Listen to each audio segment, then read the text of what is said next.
vlog. आज हामीले मोमो बनाउन आज थाल्यौं। हामी चाहिँ मोमो बनाउन थालेको 3 जना भुक्कर बसेर यहाँ। आज हाम्रो अफिसमा कोही पनि हुनुहुन्न त्यही भएर मौकाको फाइदा उठाउँदै मासुको मोमो खान लाग्यो।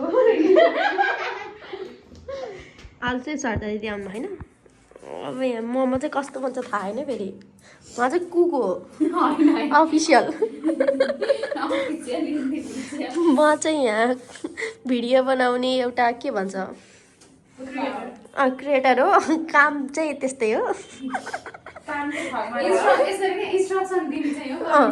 टेस्ट गर्ने मैले हो के अप्रुभ हुन्छ कि हुँदैन। चटनी बनाउने कार्यक्रम सुरु हुँदैछ।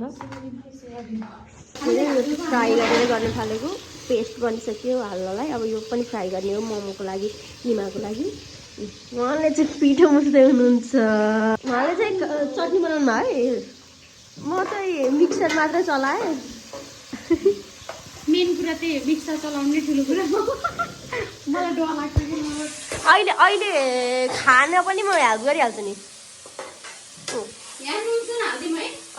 उहाँलाई चाहिँ प्याज काट्न एकदम रहर लाग्यो अरे कि म गर्छु भन्दा नि होइन रुन मन लाग्यो मलाई म डिप्रेसनमा पुगेँ भन्दै जति भए नि हुन्छ।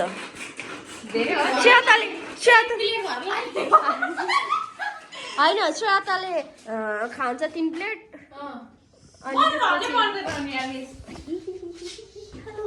श्रेयाले 3 प्लेट दिपले 4 प्लेट खाने हो यार। कस्तो 3 प्लेट भन्यो र मनमा मिसले 2 प्लेट ओके ल ड्राई मोमो चाहिँ बेस्ट हुन्छ के 2 प्लेट खान्छ। खाने त अरू चाहिँ थाहा भएन। अरू चाहिँ भइसक्यो क्या यहाँ अचारको लागि पनि रेडी भइसक्यो।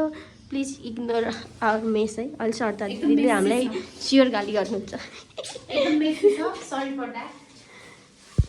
यो चाहिँ हाम्रो चटनी है न त टेस्टिङ हुँदैछ ढाल्दै होइन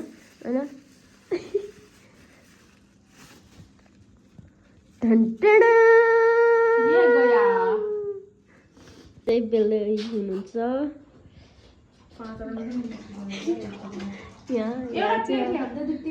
अब यहाँ बन्दैछ। हाम्रो कला चाहिँ अलिअलि प्रस्तुत हुँदैछ होइन।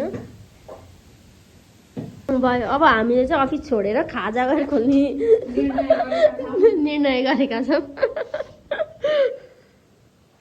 यतिको मोमो भएपछि भएन त। हाम्रो गुच्चा मोमो पनि छ है यहाँ। ए बन्दैछ। यो चाहिँ हाम्रो भ्लग हो कि यहाँ